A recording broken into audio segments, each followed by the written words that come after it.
Sakit nga ba sa ulo mag-rusi na motor? Alright, what's up mga brody? Back rin again. Ngayong araw meron tayong pag-uusapan. Pag-uusapan natin kung sakit nga ba sa ulo mag-rusi.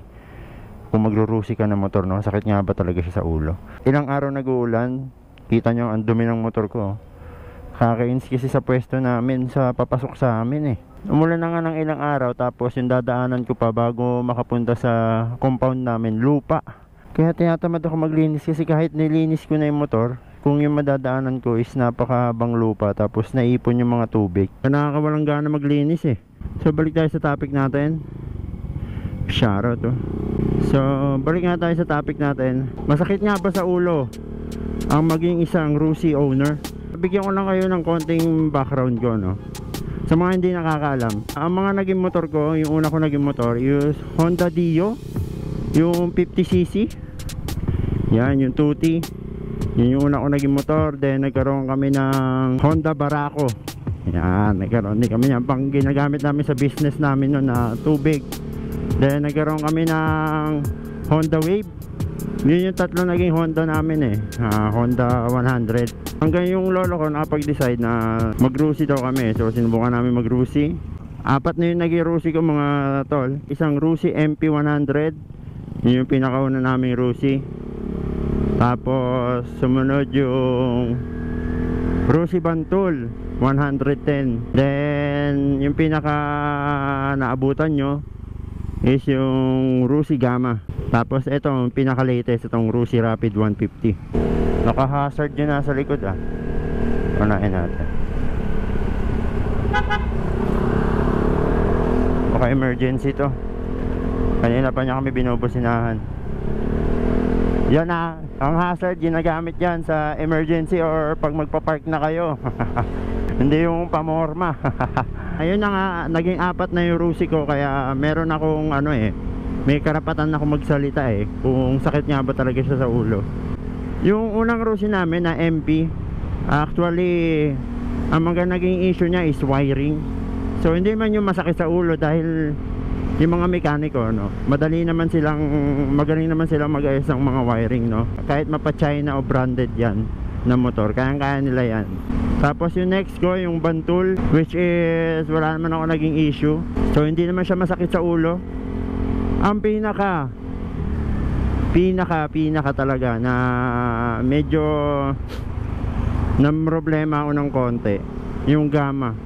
Siya yung pinaka paborito ko, pero siya rin, sa kanya rin ako nagkaroon ng napapakamot talaga ako ng ulo. Kasi to be honest mga brody, second hand ko lang siya nakuha, hindi ako ang first owner. So kaya nung nagkaroon siya ng issue, medyo nahirapan akong kapain. Hindi katulad nito, hindi katulad yung mga una namin naging motor na kami yung first owner. Iba kasi talaga mga tol pag ikaw yung first owner, dahil alam na alam mo kung ano ang issue. Teka, akala ko ba emergency to? Naka-hazard pa oh. Ano to? Pinauna ko pa man din. Busina kasi ng busina sa akin eh. Ay, busina kasi ng busina sa likod, kaya pinauna ko eh. Kasi naka-hazard. Ano ko? Oh, ba dahil mawawalan ng gas. Mawawalan siguro ng gas. Ayun, pinaka ng problema talaga ako dahil nga may tama na pala nung bago ko nabili. Syempre, hindi ko naman alam i-check yung starter motor. I mean, hindi mo naman kailangan kasi buksan. Nung una ko siya nakuha, okay pa naman siya. Nag-i-start siya na maayos hanggang sa tumagal siya ng isang buwan sa akin. Medyo nagka-problema na siya sa pag-i-start ng motor. Meron na palang tama yung starter motor. Kaya lang naman siguro sinasabi ng iba na masakit sa ulo ang maging rusi owner dahil yung mga parts, yung mga aftermarket parts, nung wala talaga sa market, so mahihirapan. Kailangan mong humanap ng katulad ng ganito na motor. Kung order ka naman sa kasa, medyo matagal. So ganun yung naging case ko, kaya parang ang sakit niya talaga sa ulo. Hindi naman siya puro sira na ang sakit sa ulo, puro sira. Hindi naman ganun. Medyo mahirap lang talaga humanap ng spare parts pagka hindi ka marunong mag-research. So ako kasi nagre-research ako. Nagtatanong-tanong ako sa mga datihan. Maski dito sa mga bago kong motor, no, bago ako bumili ng motor na nagugustuhan ko, nagre-research ako.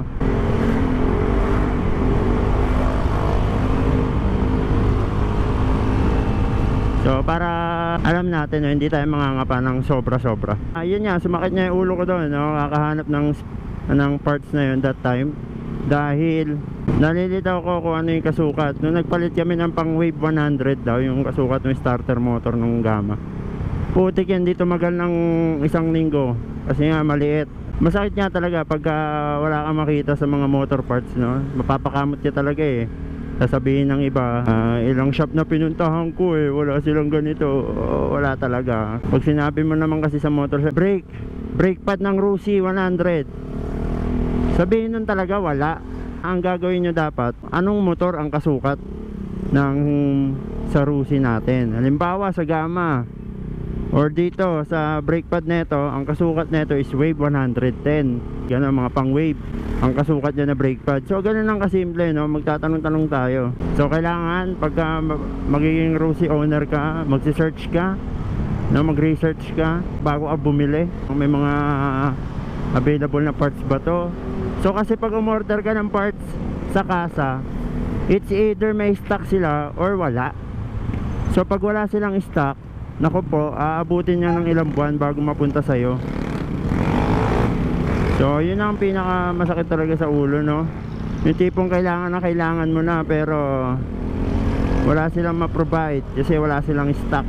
Masama pa ng bayad mo na, kaya mapapakamot ka ng ulo. Yung sira-sira sa motor na yan, normal lang yan. Normal lang yan sa kahit anong motor, no? Nagkaka-issue. Magbigay kayo, mag-comment kayo dito ng motor na walang issue. Lahat ng unit niya, lahat ng unit ng Sniper may issue yan. Lahat ng unit ng Honda mayroong issue yan.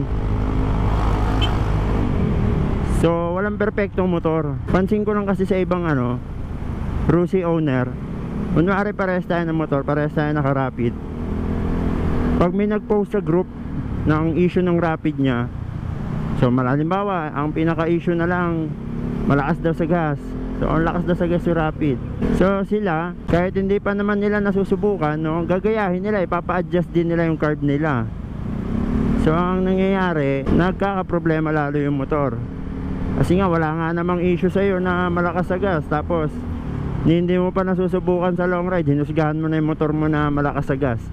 Kasi pagka yung lakas sa gas, nalalaman yan eh pagka sa long ride. Kasi pag mga ganito, yung ganitong city riding, naku po, mas malakas lumamon ng gas. Kaya ako, ang ginawa ko, in-observe ko muna yung motor ko.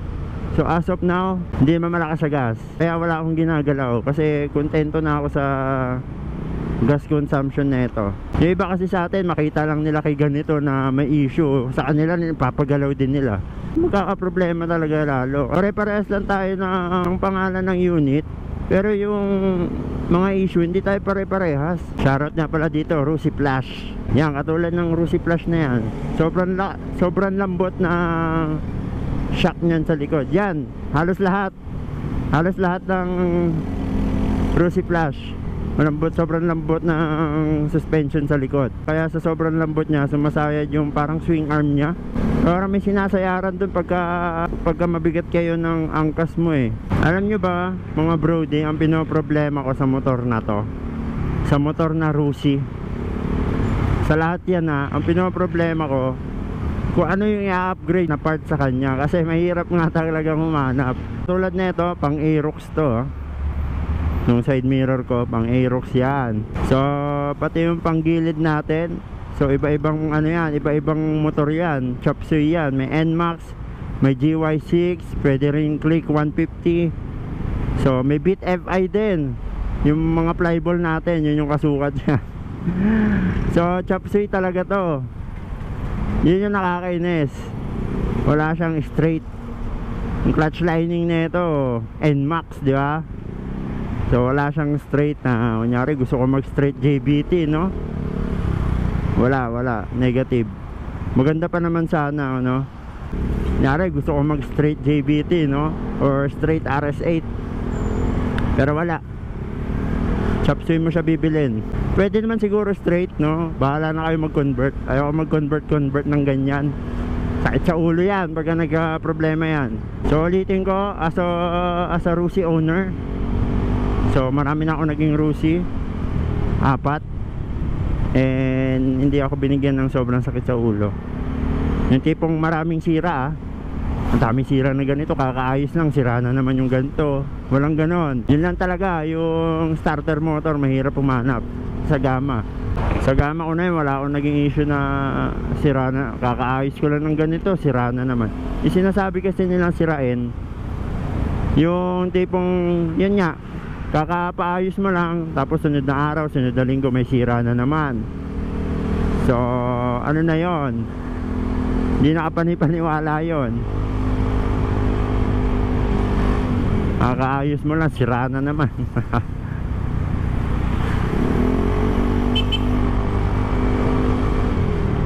Di ba?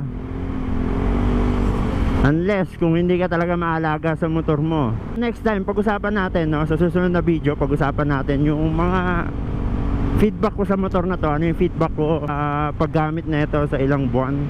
So focus lang tayo dito. Hindi siya masakit sa ulo ang maging Rusi owner.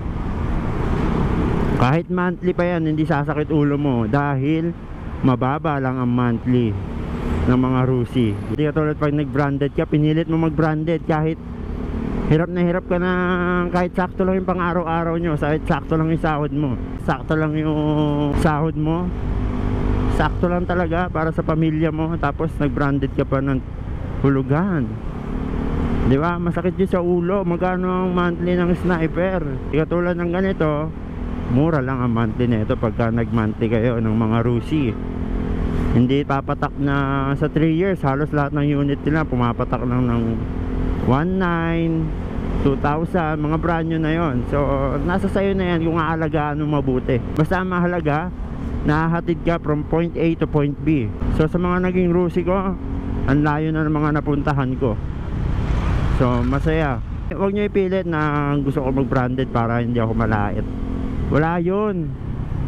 Puro lait lang yun. Ako kasi kaya hindi ako nagpapa-apekto sa mga sinasabi ng mga yan, mga nanglalait sa motor ko na nagsasabi na ito lang ang kaya ko. Well, ito lang ang kaya ko. Siguro dahil sakto lang naman yung sahod ko eh. Above minimum lang naman tayo per day. Di ba? Above minimum tayo per day. Tapos may konting sahod tayo sa YouTube. Tapos meron din tayong konting sahod sa Facebook. So pinakamalaki kong nasahod yan kay Facebook ay 26,000. Isang buwan lang yun. Tapos kay YouTube pinakamalaki kong nasahod as of now, dahil nga natigil tayo na pabayaan natin si YouTube. Ang nasahod ko lang sa kanya dati 7,000. Oo, $100 lang mahigit nun. Medyo mataas pa yung palitan. So ngayon itong buwan makakasahod ulit tayo kay YouTube. Kaya salamat sa suporta nyo, salamat sa panonood nyo. Ako mga tol, nag-iipon talaga ako. Thankful ako na may Rusi. So plano ko kasi pagbibili ako ng branded, yung big bike na, diba? Malay natin, no, mabait si Lord. Basta nakita niya na pinaghihirapan mo, no, at wala kang inaapakang ibang tao, so iaangat ka niya, no. Iaangat tayo ni Lord pagka wala tayong inaargabyado. So ayan mga brody, hanggang dito na lang. Maraming salamat sa panonood. Sana nagustuhan nyo yung video. Huwag nyo kalimutan naman mag-like, share, subscribe mga tol. So comment down below na rin kayo ano yung gusto nyo next topic natin. So kung marami nakarelate sa inyo, comment down below. Peace out mga brody. Signing out. Yeah.